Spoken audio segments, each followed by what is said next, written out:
आषाढी एकादशी महाराष्ट्रातील विठ्ठल भक्तांसाठी दिवाळी आणि दसराच.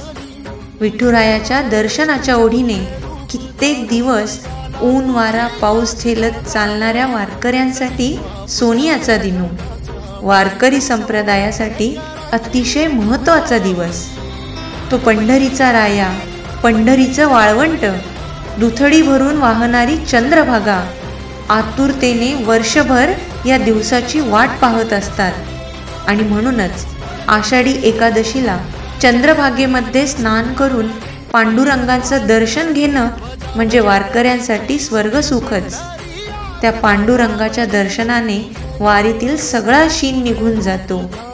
अशा या विठ्ठलमय आषाढी वारीच्या सर्वांना विठ्ठलमय शुभेच्छा.